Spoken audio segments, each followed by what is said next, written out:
Hey guys, thanks for clicking on my video here. So this is Back in the Shed with Muddythumper. So if you're new to the channel, feel free to come check out the videos. I mainly build bikes like this one here, built it from frame up.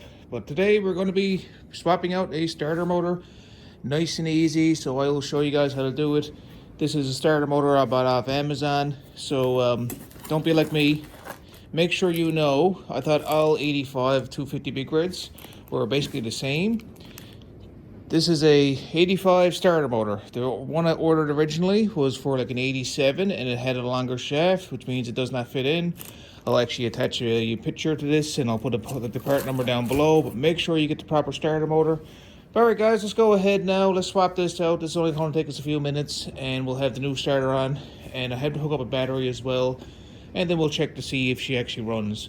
And just for like instruction purposes, I'm actually going to make a video after this as well on how to troubleshoot starting motors and electric start. So yeah, let's get to it now. I'm going to swip over, put you guys on a stand, and we're going to go ahead and get that new starter motor in place.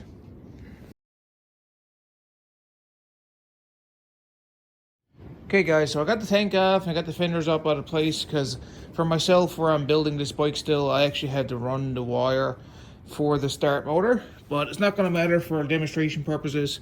So basically, that, because you can see I'm still building this bike, basically is what's going on. So if you guys are or have a complete bike already, you're not going to need to worry about running a wire. But for you, when your starter motor is sitting in here, you're going to have that power cable. Make sure your ignition is turned off, although it don't matter too much. But of course, if you're working on something, it's always nice to turn it off. Your step one for you is going to be taking that nut off right here, which looks to be about a 10 mil. You're going to be taking that off because the starter is going to be sitting in here, and there's the two back bolts. So I'm going to check the sizes now, and then you're going to be taking off this cover. But these back bolts, they look to be about a 10 mil, and these right here are 5 mil. So I'm going to grab my ratchet now, and I'm going to put this one in place.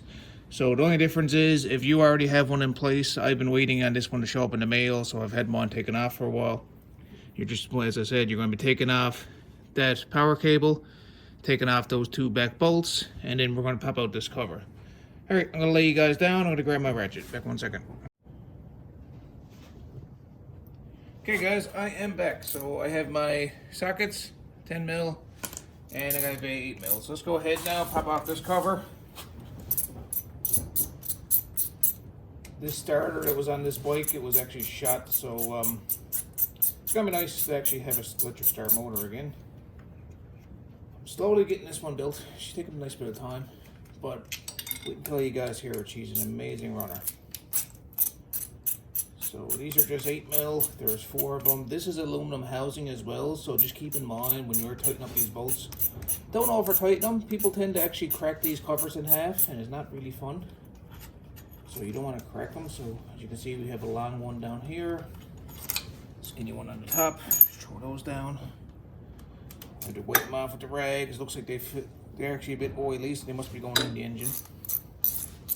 And this one should be a short one if I recall. Here we are. So we got 2 shorts, 2 longs. Now this cover pops off. You gotta be a bit careful. You can see the gears. This is the main starter gears. You can see they got the splines here. I'm not sure if my angle's okay, but you can see the splines that matches the starter splines. It goes off to a bigger gear, and it goes down here, which is eventually going to go into your crank. Is all this happening, right? So I still have this piece here. I'm literally going to keep it together. Now I'm going to go grab the starter motor, make sure that's in place. Take these 2 bolts out. This is a really nice, easy job. But you're going to want to be careful. Try not to make sure that they're sitting properly. And this engine originally never had starter gears. People tend to actually swap them out a lot. Take this bolt out. All right, 1 second, guys. I'm going to grab that starter motor now, and hopefully I got the right one this time.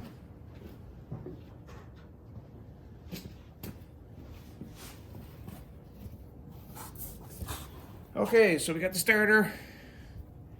Let's go ahead now. What I like to do, I just pop it right in place.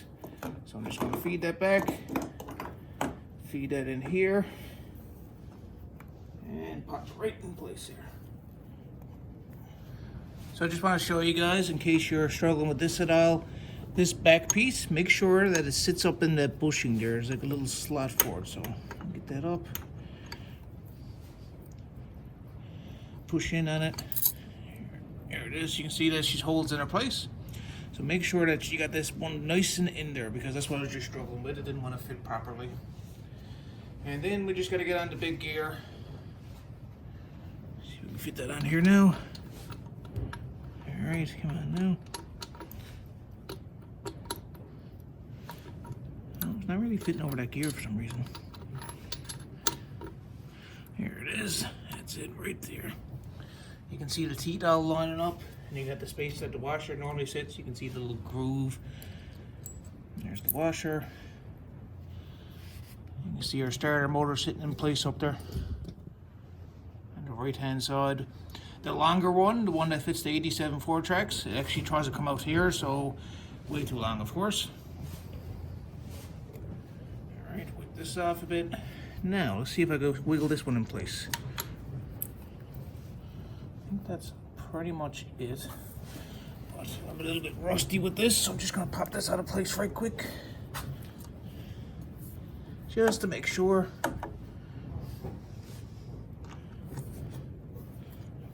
I'd rather just take an extra second or two and potentially damage it. That's what happens with these gears. That's why they're so hard to bend. They're constantly getting slapped together. Let's just make sure. Now, how far is that sitting again? Okay, so it sits in all the way there. See that? So it sits in nice and far. So now I should be able to theoretically wiggle this in and get that wiggled in there. Here it is.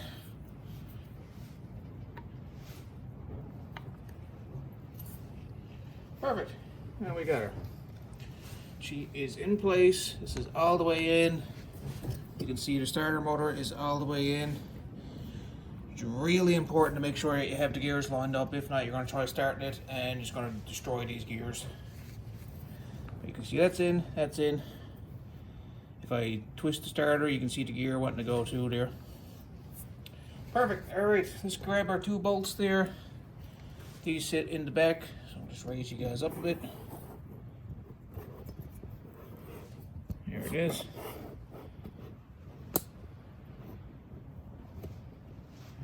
Perfect.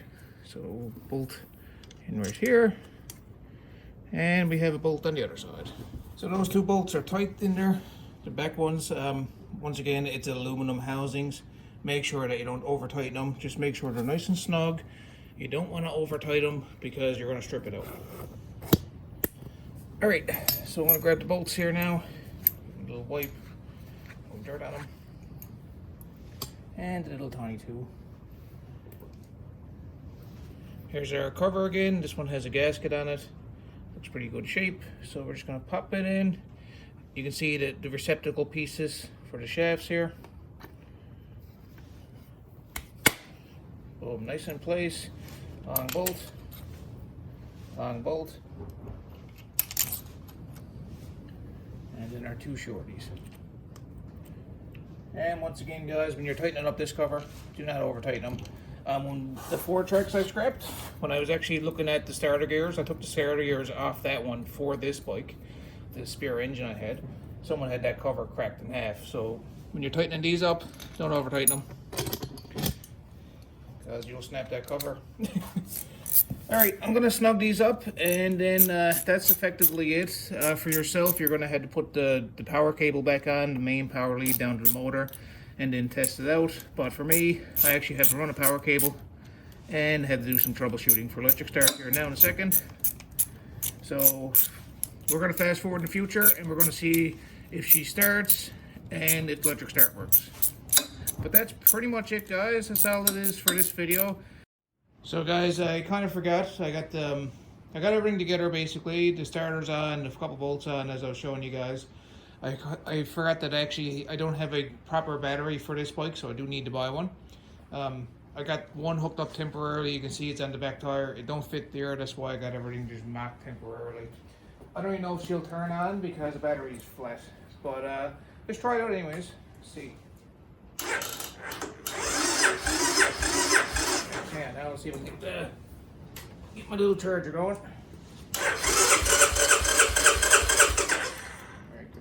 stroke.